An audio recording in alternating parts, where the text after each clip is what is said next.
ऐसे ज्ञानेश्वर जी महाराज और श्री जनाबाई, जनाबाई का प्रेम भी बहुत अद्भुत है। महाराष्ट्र में तो भाई सब एक से बढ़ के एक हैं। जनाबाई देख लो, सक्कू बाई देखो, नामदेव जी महाराज, तुकाराम जी महाराज, गौरोबा काका।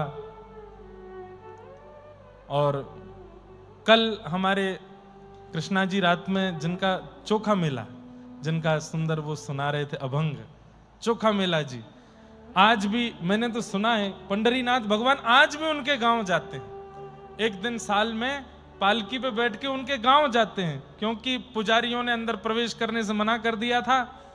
वो सामग्री लेके आए तो बोले तेरे हाथ का थोड़ी पाएंगे पंडरीनाथ, वापस लौटा दिया। तो रात्रि में पंडरीनाथ भगवान गए और चोखा मेला जी बेचारे दीनहीन बड़े, और चोखा मेला जी का चरित्र भी बहुत सुंदर है। इनको ये मां के गर्भ से नहीं जन्मे थे, इनके जो माता पिता थे वो ठाकुर जी से पुत्र रत्न की प्राप्ति के लिए ही याचना करने जा रहे थे, आम लेकर के जा रहे थे। तो बीच रास्ते में ही ठाकुर जी एक अन्य संत का रूप धारण करके आए और कहा हमें बहुत तेज भूख लगी है, कुछ हो तो दो। तो संत मिले तो कुछ देना चाहिए, तो वो कुछ 4-5 आम बचा लिए, बाकी के आम संत को दे दिए। बोले अब यही है, बाकी विठोबा को भोग के लिए ले जा रहे हैं। उन संत ने जल्दी जल्दी आम चौंक करके जो बची हुई गुठली थी वो वापस उन्हीं आमों के साथ डाल दी। तो दोनों दंपति ने सोचा अब तो ये झूठे हो गए, अब ये विठोबा को क्या भोग लगाएं। बोले नहीं, इसमें कुछ नीचे रखें, उसको हम लोग पालेंगे। आप दोनों लेकर के चलने लगे। थोड़ी देर में वो इतना भारी हो गया, उनकी माँ ने सोचा इसमें क्या है, खोल के देखा तो छोटा सा उसमें बालक था। तो जिनको ठाकुर जी ने स्वयं आम चौक करके प्रदान किया, ऐसे चोखा मेला, और वो ऐसे बालक आए। माता पिता ने सोचा पता नहीं संसार समाज के लोगों को क्या उत्तर देंगे, उनको वहीं छोड़ दिया। फिर बाद में चोखा मेला जी किसी ऐसे थे तो वो विप्रकुल के मतलब माता पिता, लेकिन फिर बाद में उनको कोई अन्य जाति के लोग ले गए। एक दिन ठाकुर जी का दर्शन करने के लिए अपने बगीचे के खूब सारे आम फल आदि लेकर के गए। मंदिर में जाके ठाकुर जी को भेंट को देने लगे तो पुजारियों ने मना किया, तेरे हाथ का प्रसाद नहीं लगाएंगे। चोखा मेला जी बोले बड़े लोगों के ठाकुर हो भैया, हमारे हाथ का क्यों पाओगे, रहने दो, नहीं खाना तो जा रहे हैं वापस। लौट के चले गए। तो रात्रि में ठाकुर जी विठोबा गए उनके गांव, पंढरपुर के पास ही गांव है। जब पंढरपुर में कथा हुई थी तो वहां के भक्त ही आकर के मुझे सारे चरित्र सुनाते थे।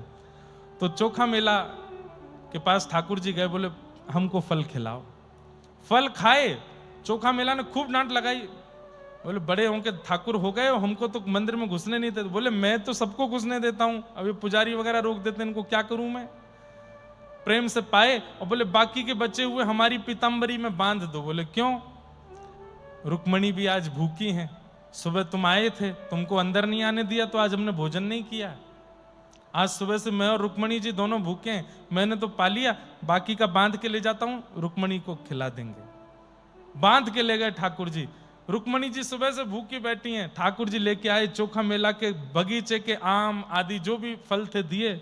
रुक्मणी जी ने प्रेम से पाए, छिलके गर्भगृह में ही छोड़ दिए। प्रातः काल जैसे ही गर्भगृह का द्वार खुला, भीतर छिलके देखे तो पुजारियों ने सोच, उनके मन में आया ये कल वो आया था, उसी ने जिद करके कैसे भी मंदिर में प्रवेश करके झूठा कर दिया पूरे मंदिर को।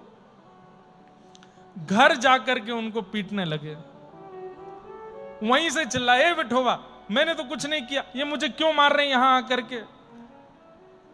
लौट करके जब पुजारी जन गए तो ठाकुर जी ने अपने द्वार बंद कर लिए। बोले मेरे भक्त को क्यों मारा, अरे तुम लोग इतनी बुद्धि विवेक का कभी चिंतन नहीं करते, मंदिर का ताला लगा है, सब कुछ इतना बंद करके गए हो, हमको सील पैक करके जाते हो मंदिर में, सील खुली नहीं, ताला खुला नहीं तो छिलका अंदर कैसे आ गए।